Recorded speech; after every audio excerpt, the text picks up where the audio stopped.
लेकिन उस road show में मैंने ये महसूस किया कि पूरी दिल्ली से भर करके लोग लाए गए और चेहरे पे रौनक नहीं थी। मैं वीडियो देख रहा था, चेहरे पे रौनक नहीं थी। वो किसी का एक शेर है साहब कि देखने में रंग उसका जाहिरन नीला न था। मतीन साहब सुनिएगा, देखने में रंग उसका जाहिरन नीला न था, इसका मतलब ये नहीं वो शख्स जहरीला न था। इसका मतलब ये नहीं वो शख्स जहरीला न था। आज ऐसा क्या हुआ जिससे कि चेहरा आपका, मैं नाम नहीं लूंगा आप समझ जाएंगे, आज ऐसा क्या हुआ जिससे कि चेहरा आपका, अच्छा आपका भी आ जा रहा है इसमें, आज ऐसा क्या हुआ जिससे कि चेहरा आपका पहले भी पीला था लेकिन इस कदर पीला न था। तमाम बांगर वालों, कुछ जरूरी मुद्दों पर आपसे गुफ्तगू करने के लिए आया। यकीनन ये उपचुनाव का ऐसा मौका है जब आपको 3 दिन बाद फैसला करना है। आपको फैसला करना है, 2 लोगों में से एक को चुनना है।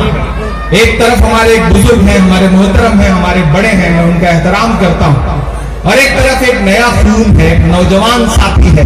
एक तरफ वो है जो शायद अपना नाम भी पता नहीं लिख पाते हैं या नहीं लिख पाते हैं, लेकिन एक तरफ एक ऐसा नौजवान है जो कम से कम ग्रेजुएट है, पढ़ा लिखा है, जो आप जैसा है, आप जैसा सोचता है।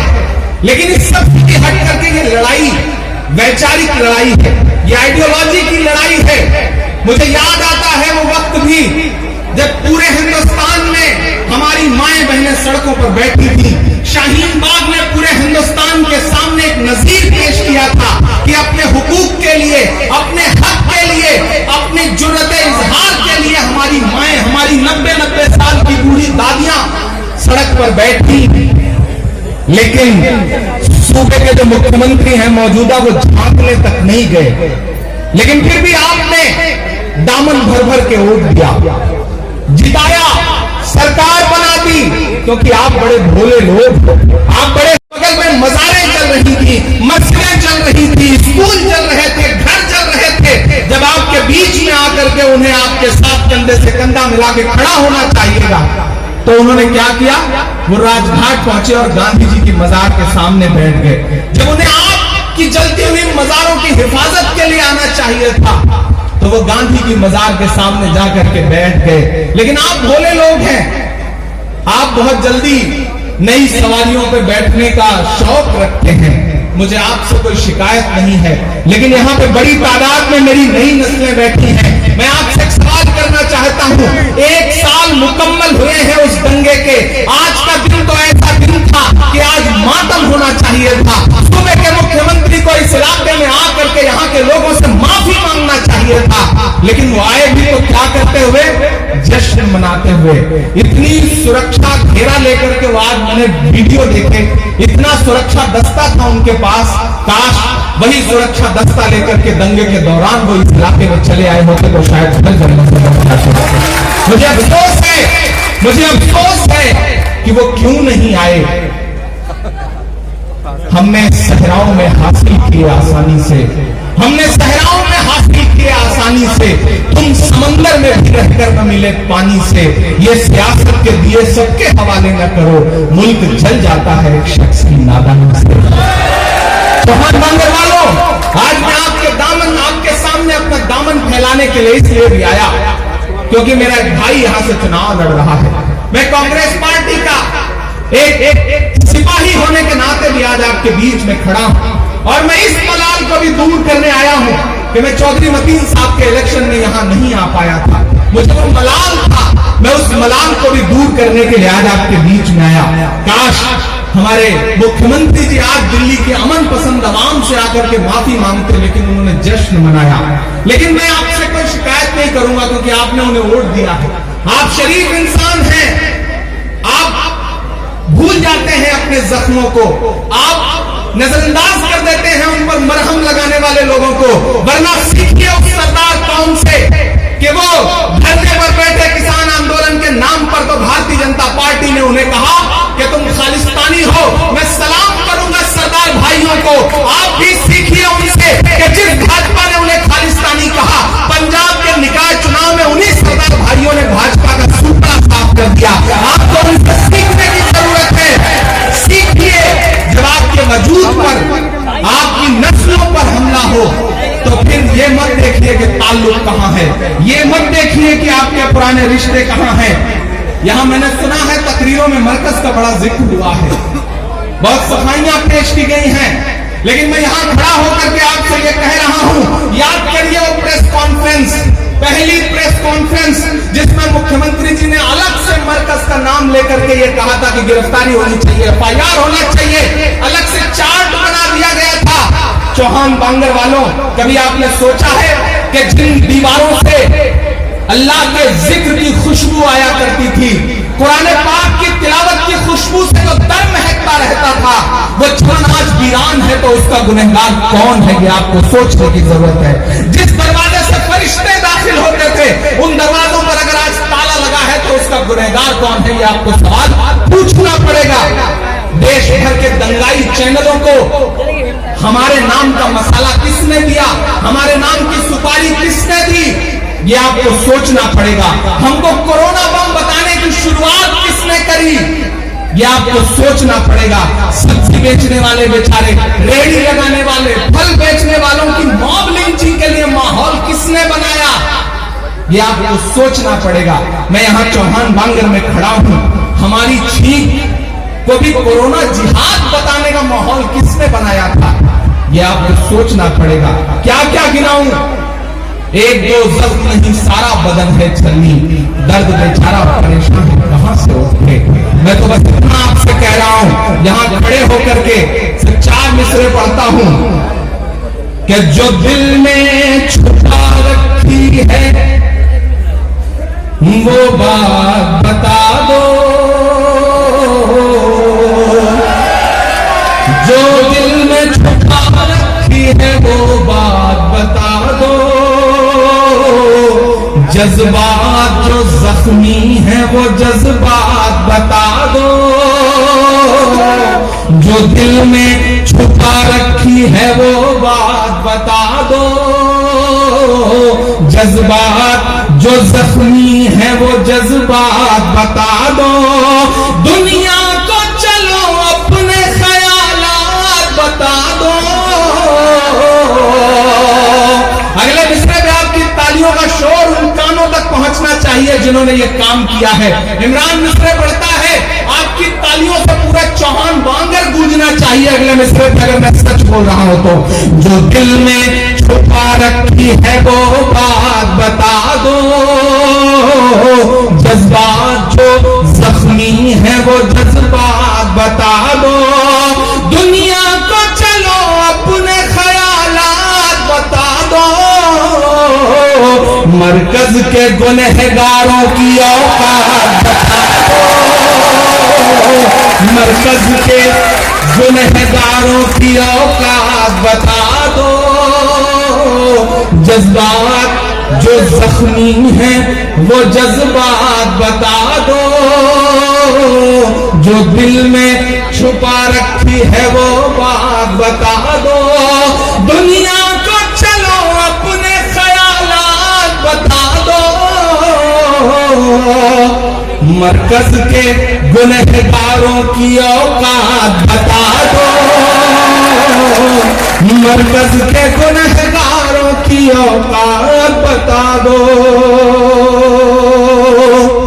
चौहान बांगर वालों, मैं और भी कई तकरीरें सुन रहा था, जावेद भाई, मतीन साहब, मैं सुन रहा था कि हमारे कुछ काबिल दोस्त यहां खड़े होकर के सवाल पूछ रहे थे कि जब दिल्ली जल रही थी तो राहुल गांधी कहां थे, जब दिल्ली जल रही थी तो प्रियंका गांधी कहां थी।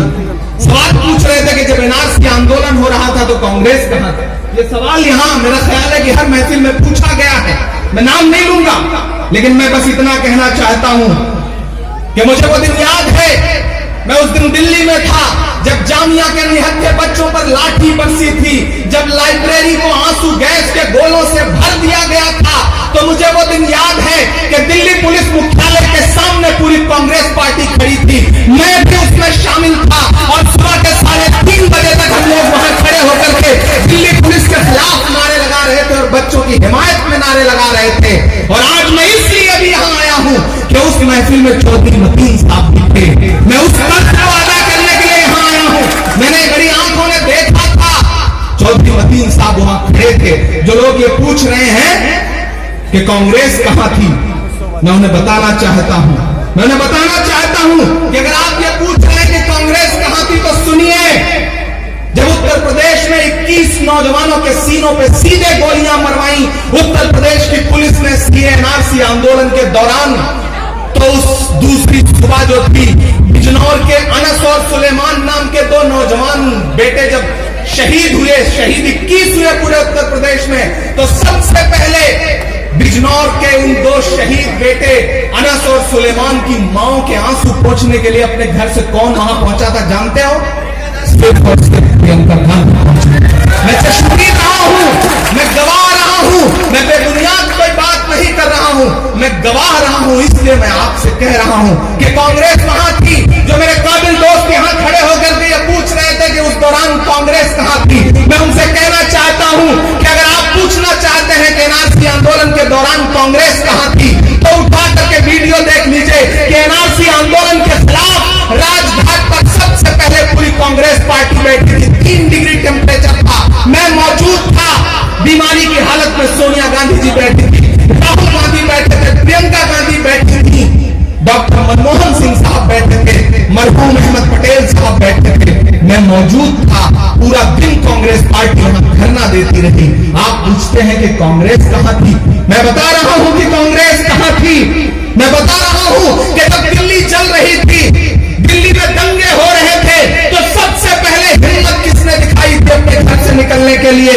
मैं बता रहा हूं आपको कि चांदबाग की फारूकिया मस्जिद चाहे या फिर चाहे ब्रिजपुरी का अरुण पब्लिक स्कूल हो, जली हुई राखों पर खड़े होकर के इंसानियत तलाशने का सबसे पहले किसी ने काम किया, तो उस शख्स का नाम राहुल गांधी है। मैं बता रहा हूं कांग्रेस कहां थी, कांग्रेस वहां मौजूद थी। लेकिन आज मैं पार्टी के दायरे से अलग हटके आपसे बात कहना चाहता हूं। आपने झोली भर भर के वोट दिया, लेकिन आप मुझे बताओ कि मैं उस मौजूदा हुकूमत में मौजूद जो दिल्ली में पार्टी है, मैं उनसे पूछना चाहता हूं कि जब एनआरसी का आंदोलन हो रहा था तो आपके बड़े नेता कहां थे, मुझे बताइए।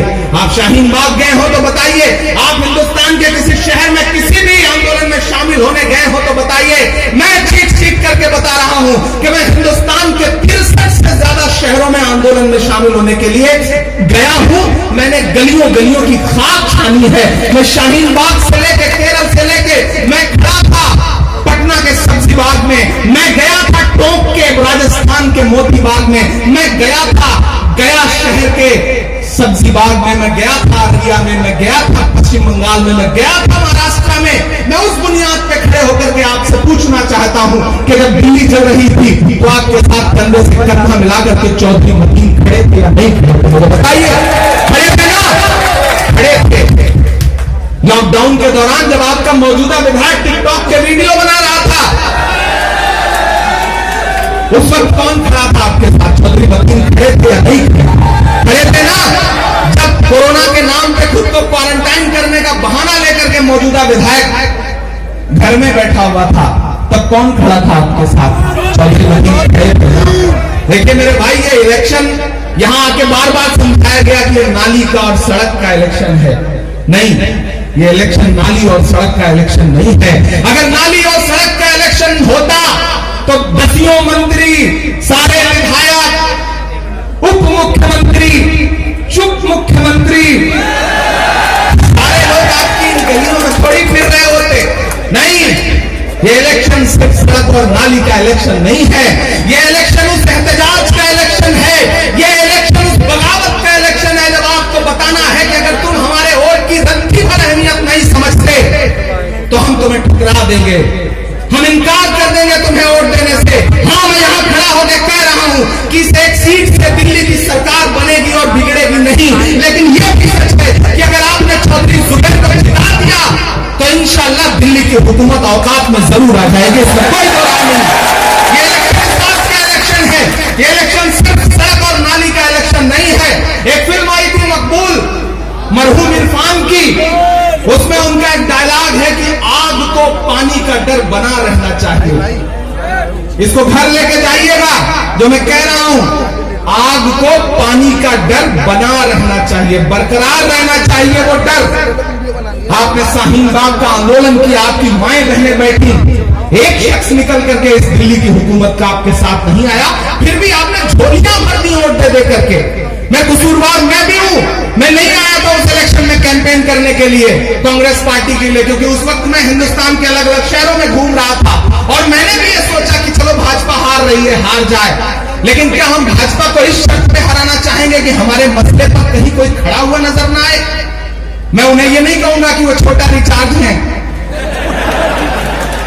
मैं उन्हें ये नहीं कहूंगा कि वो गुप्त सहयोगी हैं, लेकिन अभी मैं मलेरकोटला होकर के आया हूं। पंजाबी इंसान कितना समझदार है, सरदार कितना समझदार है, उसने भाजपा को सुपड़ा साफ किया, भाजपा के पूर्व सहयोगी शिरोमणि अकाली दल का सुपड़ा साफ किया और भाजपा के गुप्त सहयोगी आम आदमी पार्टी का भी सुपड़ा साफ किया। ये सरदारों ने किया। तो आप भी तो जमीन कौम हैं, इसलिए इलेक्शन से मैसेज दीजिए। यहां खड़े होकर के ये कहा जा रहा है कि अगर आप जिता दोगे तो ये डेवलपमेंट किया जाएगा, वो डेवलपमेंट किया जाएगा। हमें भी पता है 9 महीने में आप क्या डेवलपमेंट कर दोगे, और उनको तो इस इलाके ने 5 साल झेला है, उन्होंने क्या तीर मारा है ये तो आप जानते हैं। मैं उन पर व्यक्तिगत नहीं होना चाहता, लेकिन मैं आपसे ये कहना चाह रहा हूं कि मेरे भाई, आज जो यहां पे कहा जा रहा है कि बिजली फ्री, पानी फ्री, कुछ दिन में वे ये भी कहने शुरू कर देंगे कि हम हवा फ्री दे रहे हैं, इस बात का एहसान मानो, ये भी कहना शुरू कर देंगे वो। इसलिए मेरे भाई ये इलेक्शन उस बगावत का इलेक्शन है जब हमारी नई नस्लें 28 तारीख को ईवीएम पे बटन जब दबाएंगी तो ये सोच के दबाएंगी कि नहीं, तुम हमारी नस्लों के साथ नहीं खड़े हुए, तुम दंगे में हमारे जलते हुए घरों के साथ नहीं खड़े हुए, तो हम तुम्हारे साथ नहीं खड़े हैं। और मैं वादा करता हूं कि अगर आपका जोश, आपका जुनून देख करके ये खुद लग रहा है कि आप तो पहले से ही इस मूड में है कि एक तरफा फैसला करना है। चौहान बांगल से जो सदाएं जाएंगी, इंशाअल्लाह 28 तारीख को बटन जब दबेगी तो इतना दबेगी। पानी मत पीजिए, मैं तो आया ही हूं पानी पिलाने के लिए, मैं पानी पीऊंगा। आप इतनी बटन दबाएंगे। और यहां बहुत सारे दोस्त हैं, मुझे उनसे 2 बातें कहनी है, एक शिकायत भी करनी है। वो शिकायत ये है कि आप जब सुबह चाय की दुकान पर बैठते हैं तो कैंडिडेट को जिता भी देते हैं 5 मिनट में और हरा भी देते हैं, और शाम को जब बिरयानी खा रहे होते हैं तो हुकूमत बना भी देते हैं और बिगाड़ भी देते हैं। लेकिन जब वोट करने जाना होता है तो आपको लगता है कि कौन जाए, यार जुबैर तो जीत ही रहा है, कौन जाए लाइन में लगने के लिए।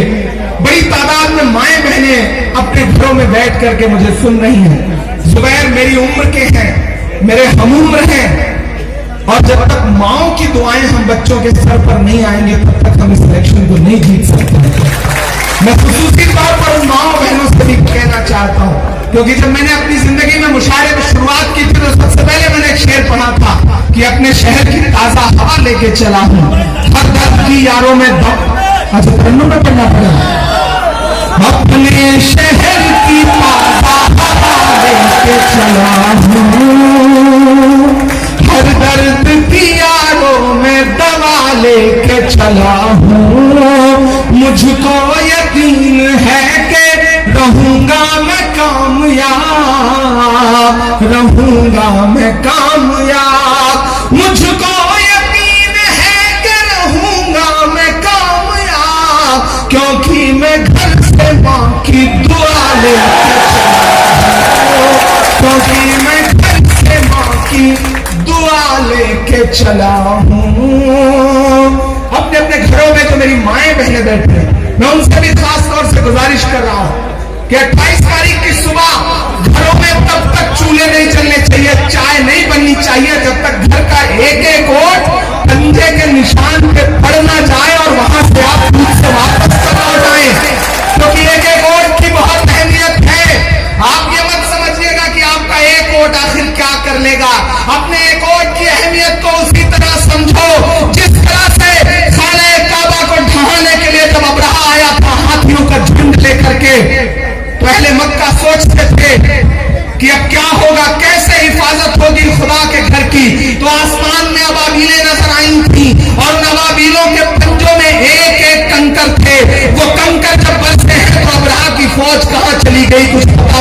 चला, रुई की मानिंद तोड़ के चली गई। आपकी उंगलियों में जो एक वोट दबाने की ताकत है, ईवीएम दबाने की ताकत है, दरअसल वो अबाबील के पंजों में दबे हुए उसी एक कंकर की तरह है। 28 तारीख की सुबह निकलिए, बूथ पर जाइए और हाथ के पंजे के सामने वाला बटन दबाइए और अब्राहा को नेस्त नाबूद करने की हिम्मत दिखाइए, क्योंकि आग को पानी का डर बना रहना चाहिए।